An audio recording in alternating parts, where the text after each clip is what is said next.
በህይወቴ ውስጥ ምን ነው ባላወቅኩት ያልኩት ሰው አለ። ጓደኛዬስ ባላረኩት ያልኩት ሰውም አለ። እንደዚህ ከማለት በፊት ግን ምርጫዬ ላይ ምን ያህል አይነት በጣም የምርጫ ችግር እንዳለብኝ የተረዳሁበትም ጊዜ ነበረ። መቼም እናንተም የምርጫ ችግር እንዳጋጠማችሁ በህይወታችሁ ውስጥ እርግጠኛ ነኝ። የቀረባችሁ ሰው ምን ነው ባላወቅኩት አላላችሁትም? የፍቅር ጓደኛ ማድረጋችሁት ሊትራል ጓደኛም ሆኗችሁ ምን ነው ባልቀረብኩት ብላችሁ የተጸጸታችሁበት ሰው የለም?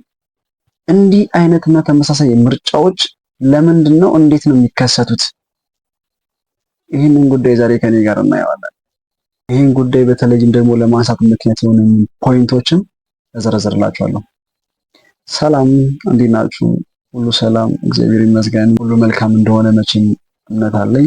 ዛሬ ከምርጫ ጋር በተገናኘ በተለይም ደግሞ በታምኔል ላይ የሚበጃችሁን ዛሬ ምረጡ ብዬ እዛ ሀሳብ ላይ አንዳንድ ሀሳቦችን እንጋራለን፣ እናወራለን፣ ሼር እንደራረጋለን። በተለይም ደግሞ ይህን ሀሳብ ለማሰብ ምክንያት የሆነ ነገር ምንድን ነው? እሱ ሰዎች በጣም ውድ ሆነው ውድነታቸውን ባለማወቃቸው በጣም ክብር ያላቸው ፍጥረት ሆነው ክብራቸውን ባለመረዳታቸው ምክንያት የሚወርቁበትና የሚገኙበት ቦታ ላይ የሚወርቁበትና የሚገኙት ቦታ ደግሞ በእነሱ ክብር ልክ አሎን ስላለኝ ነው ይህን ሀሳብ ለማንሳት የሞከርኩት። እናም የተለያየ የምርጫ ችግር አለብኝ ብላችሁ የምታስቡ ሰዎች አላችሁ በህይወታችሁ ውስጥ። ምንም እኮ ያን ያህል ከባድ ሆኖብን አይደለም በህይወታችን ውስጥ፣ ግን ምንድነው እሱ የተላለፍነው መንገድ አለ። እኛ በዚህ ስንሄድ እሱ በዚህ የመጣብን ጉዳይ አለ፣ የምርጫ ችግር ማለት ነው። በተለይ ደግሞ የሚበጃችሁ ሰዎች በመምረጥ ረገድ እንዴት አይነት ወይ ውስጥ እንዴት አይነት ስልት ውስጥ ማለፍ እንዳለባችሁ አለማወቃችሁ ዋጋ ያስከፍላችኋል። ምክንያቱም ወደ ህይወታችሁ ያቀረባችሁ ሰዎች እንዳለ የእናንተን ዋጋ የማይረዱ እናንተ ዛሬ ላይ ለመቆማችሁ ምን አይነት መስዋዕት እንደከፈላችሁ ምንም የማይገባችሁ አይነት ሰዎች ሊሆኑ ይችላሉ። ሰው ደግሞ ሰው ስለሆነ ብቻ ታቀርበው ነገር አይደለም። ምክንያቱም ወደ ህይወት ስታቀርብ ለማቅረብ ምክንያት የምታደርጋቸው እና እንደ መስፈርት እና የምትለው ሂድ የምትለው ሰው አለ። የማይመጥንም ሰው አለ። የማይመጥን ስለ አንተ የተለየ ፍጥረትን ሆነ ሌሎች ደግሞ አንተ ያለህን ተፈጥሯዊ ክብር እነሱ አታውት አይደለም። በቃ ኖርማሊ አንተ ራስህን ሰው አድርገህ ለመገንባት ዛሬ ላይ ላለ ስብዕና በነገሮች ሁሉ ኮትኩተ ስብዕናን ዲቨሎፕ ለማድረግ የተጓዝክባቸው እነዛ ዌዎች አንተ ለራስህ የሰጠውን ዋጋ ነው የሚያሳዩት። በዛ ልክ ለዚህ ለገነባው ማንነት የሚያስፈልግ ሰው ደግሞ ምን አይነት ነው ብለህ ለራስህ ሰው ካልመረጥክለት ያኔ አይሆኑ የሆነ ስህተት ትሳሳታለህ። ወደ ህይወት የምታቀርበው ሰው ምን አይነት ሰው እንደሆነ አትለይም።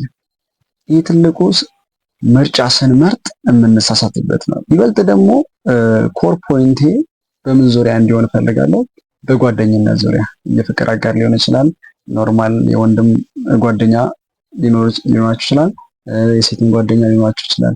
እነዚህ ሁሉ ምንም ይሁን ከሰዎች ጋር እንኳን ማህበራዊ ህይወት ሲኖራችሁ ለዛ ማህበራዊ ህይወት ምን አይነት ሰው ነው ማቅረብ ያለብኝ የሚለውን ነገር ካላወቃችሁ ትፈተናላችሁ። በጣም የጸጸት ህይወት ውስጥ ነው የሚገቡት። ትልቁ ለመናገር የፈለኩትን ጭብጥ መጨረሻ ላይ ጠቀልላችኋለሁ። ግን ከዛ በፊት ምንድነው እሱ እኔ እንዴ ትልቅ ሰው ሆኖ ሳለ እንደዚህ ቦታ ይገኛል ብዬ በጣም ብዙ በተደጋጋሚ ሰዎች አለባሌና በቃ የማይመጥናችሁ ምናልባት እኮ የሚመጥናችሁ ሰዎች ማለት ተልካሻ ቦታ ለመሆን የሚመጥናችሁ ሰዎች አሉ። ምክንያቱም ማንነታቸው በዛ ተልካሻ ቦታ ውስጥ እንዲገኝ ፈቅደውለታል።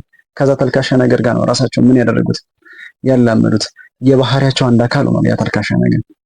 በጣም ደግሞ ሪስፔክትድ የሆኑ ነገሮች፣ በጣም ቁም ነገር የሆኑ ነገሮች፣ በጣም ደግሞ ማራኪ የሆኑና በጣም ክብሩን፣ ማንነቱን፣ ስብዕናውን ከፍ የሚያደርጉበት መንፈሱን ይበልጥ ምን የሚያድሱበት ቦታ ላይ ከሆነ ያ ሰው በቃ ያ ሰው ምንድነው እሱ ለራሱ ለማንነቱ የመረጠው ምንድነው ቦታ ነው።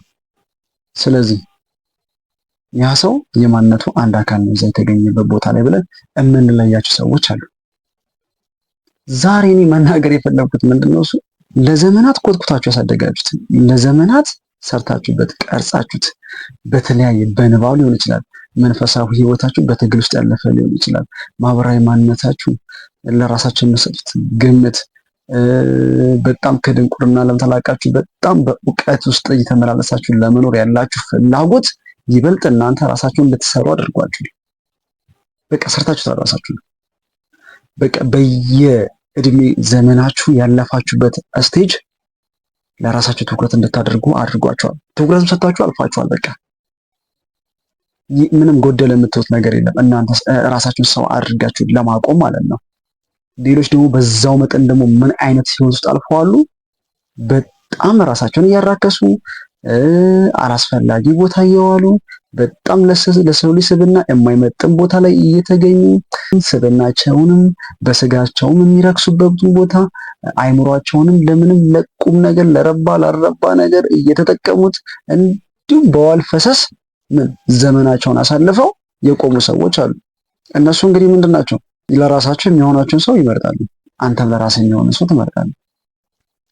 በቃ አንድ ሰው በህይወቱ ደካማ የሆነ ስነ ልቦና ከገነባና ራሱ ላይ ካልሰራ አንተ ደግሞ ሰርተ ከሆነ ለራስ የምትመርጠው ሰው ማን ነው? በቃ በዛ ራስን በሰራበት ልክ ያለ ሰው ነው መሆን ያለበት እንጂ ሰው ስለሆነ ራሱን ሳይጠብቅ በምንም ነገር ራሱን ሳይቆጥብ እንዲሁም የሚውልበትና ጊዜውን የሚያጠፋበትን ቦታ ካልተቆጠበና ምንም ካልተጠና ሰው ጋር የፍቅርም ይሁን የሌላ ኖርማል ጓደኝነት ህይወት የምትመሰረት ከሆነ ያኔ ለራስ ያለ ክብር ምን እንደሆነ ታውቃለህ? በጣም የወረደና የረከሰ ነው ታውቃለህ? ወይ ደግሞ እንቁ የሆነ ማንነትን ገንብተህ በረከሰ ቦታ ላይ እንዳስቀመጥከው ትቆጥረዋለህ። በቃ ብርሃን የሆነ ማንነትን ምን አለ ያስቀምጥ ቀብረዋል፣ ዝቅ አድርጋል ማለት ነው። መሆን የለበትም። በቃ ለማይመጠን ሰው ቦታ አትስጥ ማለት ለማይመጠን ሰው ራስን አሳልፈህ አትስጥ። አልመጠኑማ በቃ አንተ ዛሬ ላይ ለመቆሙ እኮ ብዙ ያለፍክባቸው ብዙዎች አሉ ማለት አንተ ዛሬ ሰው ሆነ ለዚህ ጋር ለመገኘት እኮ ራስን እኮ ትኮታል እኮ በየሰከንዱ በየሰዓቱ ያለ ምንም መታከት መስዋዕት ከፍላል እኮ። ሰው ለመሆን መስዋዕት ላልከፈለ ሰው ራስን አሳልፈህ አትስጥ። አንቺን ብትሆኚ ራስሽን ሰርተሻል። ምርጫም ስትመርጪ ራስሽን በምን ያህል መጠን እንደሰራሽ ታውቂያለሽ፣ እንዴት እንደገነባሽ ታውቂያለሽ። እንዲህስ ስብዕናሽን ዛሬ ላይ ላለሽ ማንነት መስዋዕት እንደከፈልሽና በምን አይነት ትግል ውስጥ እንዳላሽ ታውቂያለሽ። ያንን እያወቅሽ ዝም ብሎ ለሆነ ሰው ራስሽን አሳልፈሽ አትስጪ።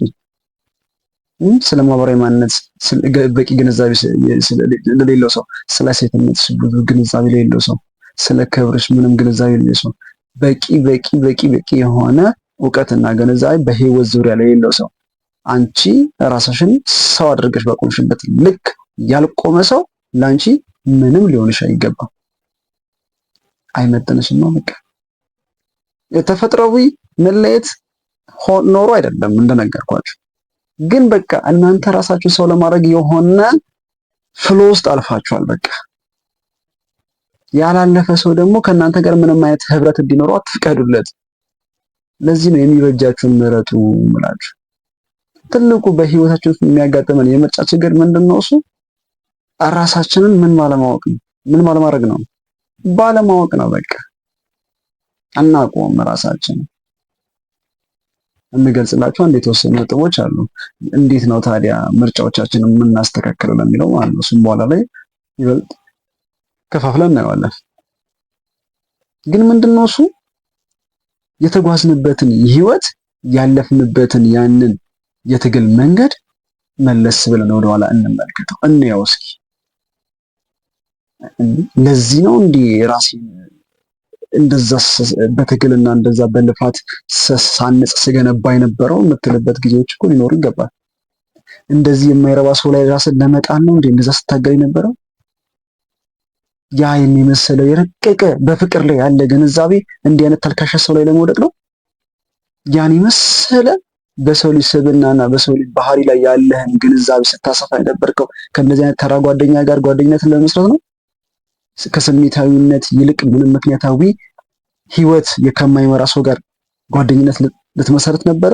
ያኔ እንደዛ በንባብ ከእግዚአብሔር ጋር በሚኖር የግል ህይወት ጥንካሬ፣ ግላዊ ብርታት፣ በቢዝነስ ላይ ያለ ቆራጥነት፣ በህይወት ላይ ያለው ውሳኔ ሰጪነት በቤተሰባዊ ጉዳይ ላይ፣ በልጆች ላይ፣ በትዳር ላይ ያለ ማንነት ከእንደዚህ አይነት ተልካሻ ጋር ከእንደዚህ አይነት ትልክስክስ ካሉ ሰዎች ጋር ምን ለማድረግ ጓደኝነትን ለመመስረት ነው? በዚህ ልክ ራስ ላይ የሰራው ኖ። ያ ተልካሻ ሰብና የገነባውም ሰው ለሱ የሚሆነውን ተልካሻ ሰው ይፈልግ። አንተም ለራስህ ጄኒክ የሆነውን ጸባይንና ማንነትን የሰራኸውን አንተነትን ይዘህ ለራስህ የሚመጥን ጄኒክ የሆነ ሰው በህይወት ውስጥ አዘጋጅ። ከማይመስሏችሁ ጋራ አትተባበሩ ይላል መጽሐፍ ቅዱስ። በቃ አልመሰለም።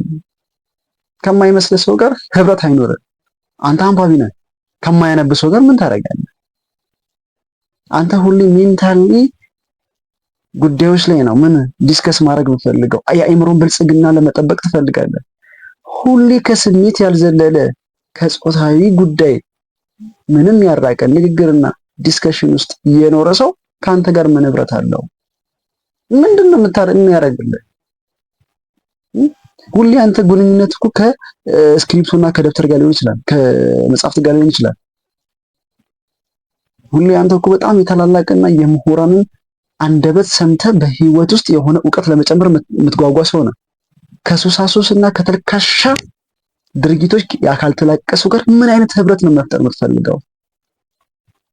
ይሄኔ ነው ዝቅ የምትለው። አንዳንዶቻችሁ በጣም የሚገርም ማንነት አላችሁ። በጣም የሚወደስ የሚደነቅ አንዳላችሁን ታውቃላችሁ። ግን ያ ማንነታችሁ አንዳንዴ ነው ነው እኔ እንዲህ አይነት ሰው እንዴ ብላችሁ ራሳችሁን ትጠይቃላችሁ። ከማይሆን ሰው ጋር ገጥማችሁ ማለት ነው። የምትመጡትን ጓደኛችሁ ነው በቃ ለዩ። በጣም ያስጠበቃችሁት የተንከባከባችሁት ያንን የመሰለ ክብራችሁና ህይወታችሁ ለማንም ተልካሻ ሰው አሳልፋችሁ አትስጡ። በቃ ውድ ሆናችሁ ውድነታችሁ ከገባችሁና በዛ ልክ በዛ መስመር ላይ እየተጓዛችሁ ካላችሁ ኔቨር ወርዳችሁ ከማጋር ራሳቸውን ከጣሉ ሰዎች ጋር አትገናኙ። ብቻችሁን ለምን አትቆሙ? ብቻችሁን ለምን አትራመዱ? ምንም አይጠቅሟችሁም። ሌላው ደግሞ ላነሳላችሁ ፈልገው ነገር ምንድነው እሱ በጣም በህይወት ስንፍና ይዟቸው አንዳንድ ሰዎች የግንዛቤ ችግርም ያለባቸው ሆነው የንባብ ህይወት የሌላቸው ባላቸው እውቀት ላይ እውቀትን መጨመር የማይፈልጉ መንፈሳዊ ማንነት የሌላቸው መንፈሳዊ እድገት የሌላቸው ከእግዚአብሔር ጋር ምንም አይነት ግላዊ ግንኙነት የሌላቸው እንዲህ በህይወታቸው የሆነ ነገር አድ ማድረግ የማይፈልጉ በንዝህላልነት የኖሩ ሰዎች ለጓደኝነትና ለፍቅር ህይወት የሚመርጡ ሰው ግን ምንድነው እሱ በጣም ጀንትል የሆነ እየተማረ ቁጥብ፣ አስተዋይ፣ ለነገሮች ቦታ የሚሰጥ ለቤቱ ለህይወቱ በጣም የተስተዋለ አካሄድና አረማመድ የሚሄድ ሰው ነው ብሎ ነው የሚመርጡት። አይመስልህም እኮ አንተ እኮ ተልካሻ የሆነ ጸባይ ነው ያለ፣ ማንነት ነው ያለ። እንዴት ነው እንደዚህ የተቆጠበ ነው የተስተዋለ ሰው ለህይወት የምትመርጠው? አትኖርም እኮ አብረህ ስትጀመርም ማለት ነው። ምንም እኮ አትኖርም። እንዴት ነው እንደዚህ የማይመሳሰል ነገር? ይኸውልህ አንተ መምረጥ ያለብን ተልካሻ ከሆነ ተልካሻ ሰው እንደራስ አይነት ሰው ማለት ትመርጣለህ። ወይ ደግሞ የተስተካከለ ሰው ከፈለክ መጀመሪያ አንተ ተስተካክለህ ተገኝ። አስተዋይ ሰው ከፈለክ በህይወት ለጓደኝነት ምን ለትዳር አጋር አንተ መጀመሪያ ወይ አንቺ መጀመሪያ አስተዋይ ሆነሽ ተገኝ። አንቺ ቁጥብ ሆነሽ ተገኝ። ቁጥብ ሰው ከፈለግሽ አክባሪ ሰው ለማየት ከፈለግሽ መጀመሪያ አንቺ አክባሪ ሁኚ። አንቺ ማንንም የዘረጠች ለራስሽ ምንም አይነት የሚመጥን ለራስሽ ለማንነትሽ የሚመጥን ክብር እንደሌለሽ እያወቅሽ እንዴት ነው ለራሱ ክብር የሚሰሰው የጓደኛሽ መስፈርት አድርገሽ መትመርጪው? አያስኬድም እኮ ሰዎች። እኔ ገርሞኛል አንዳንዴ ምንም መንፈሳዊነት የሌላቸው ከመንፈሳዊነት ጋር ሆድና ጀርባ ሆነው በህይወታቸው ግን የመጀመሪያ የጓደኛ ምርጫቸው ምንድነው? መንፈሳዊ ጸለም ጠዋት ማታ ሄዶ የሚያቀረቀ። እውነትሽን ነው። የለም እናቴ ስለሌለን ነው በእውነት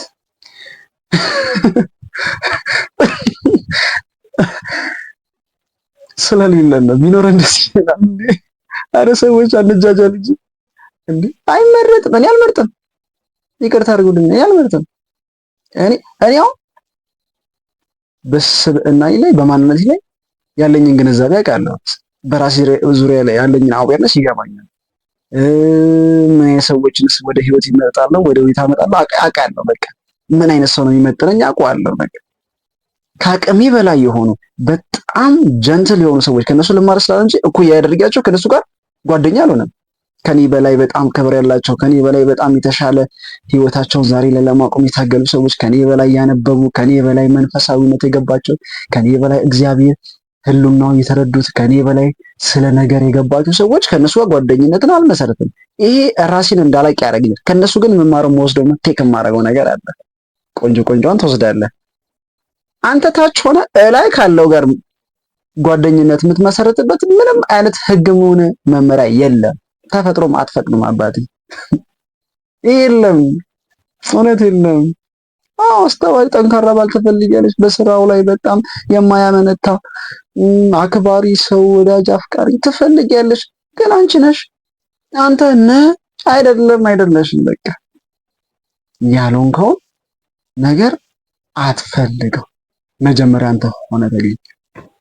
እሺ ታዲያ እንዲህ አይነት የምርጫ ችግር ካለበት እንዴት ነው እንደዚህ አይነት ምርጫዎችን ማስተካከል የምንችለው የምትል ከሆነ የመጀመሪያ ማድረግ ያለባቸው ዘ ፈርስት ፖይንት ምንድነው? እሱ እኔ ማን ነኝ፣ የት ነው ያለሁት፣ እንዴትስ ነኝ የሚሉ ጥያቄዎችን መመለስ አለባቸው በህይወታችሁ። አለቀ። እኔ ማን ነኝ ካላችሁ ለማንነታችሁ መጥሰው ትፈልጋላችሁ። የት ነኝ ካላችሁ የቆማችሁ ቦታ የት ነው? ለዛ ቦታ ላይ ማን ነው መቆም ያለበት ከኔ ጋር ትላላችሁ። እንዴት ነኝ ካላችሁ እንዴት መሄድ እንዳለባችሁ ማን ነው አብሯችሁ ሊሄድ የሚችለው ትለዩታላችሁ። በቃ ለራሳችን ግንዛቤ ሲኖረን ለራሳችሁ ያላችሁ ግንዛቤ ሌሎች በምንሄድበት መንገድ ያው የሚመሳሰለን ከኔ ጋር የሚመሳሰል አይነት አቋምም የሆነ ግንዛቤም የሆነ በእኔ ደረጃ ልክ ያለ ሰው ለመፈለግ አይቸግረኝም፣ አይቸግራችሁ። በቃ ይህ ትልቁ መንገድ ነው። ሌላ ምን ላይ መቆየት እወዳለሁ? ምን ሲያስደስተኛል? በተደጋጋሚ ስሰራው ሳደርገው አቋሚ ምንድን ነው? እሱ መቆየት ማድረግ የሚያስደስታችሁ ነገር ለይታችሁ ካወቃችሁት ያኔ ወደ ህይወታችሁ ለማምጣት ምርት መጡ ሰው ያና ለምትጨነቁበት ሰው አይደለም፣ ይቀልላችሁ። ሌላው በህይወቴ ትልቁ ትኩረቴ ምን ላይ ነው? ምንድን ነው የኔ ትልቁ የህይወቴ ትኩረት? ይሄን ለይተህ ካወቅ ወደ ህይወት የምታመጣውን ሰውም ትለየዋለህ። ትኩረት ምንድን ነው? እሱ አንተ የተሰጠው ትኩረት ሌሎችም ልክ እንዳንተው ትኩረት የሚሰጡ ከሆነ ዘላቂ የሆነ የጓደኝነት ህይወት ለመመስረት ከሌሎች ጋር አትቸገርበትም። በቃ ሌላው ደግሞ ምን ግንዛቤ ያለኝ፣ እውቀቴስ የት ነው ያለው፣ እስኬትስ ድረስ ነው ግንዛቤ የሚለውን ነገር ካወቅ ሌላውም ወደ ህይወት ሲመጣው ሰው ለማወቅ አትቸገርም። በራሳችን ላይ ያለን አዌርነስ ባዶ ሆኖ በጣም ሰፊ አዌርነስ እና ግንዛቤ ያላችሁ ሰዎች ደግሞ ለጓደኝነት እጩ አድርገን የምንመርጥ ከሆነ ያ የተሳሳተ መንገድ ነው። በዚህ መንገድ የምንሄድ ከሆነ ተሳስተናል። ያንን አልመርጥላችሁም ነው። እኚህን ፖይንቶች ይበልጥ ትኩረት ካደረግንባችሁ በህይወታችን የምንመርጠው ሰው ያንን የሚያስጨንቀን የሚያስቸገረን ጥያቄ የሚሆንብን አይሆንም። ለዘመናት ከኖርንበትም የምርጫ ስህተት ውስጥ እንወጣለን። ስለዚህ ቹዝ ዘ ቤተር ዋን ቱዴይ ፎር ዩ፣ ለአንተ የሚበጀህን ዛሬ ምረጥ። የሚሻላችሁን ምረጡ እንደየ አቅማችሁ።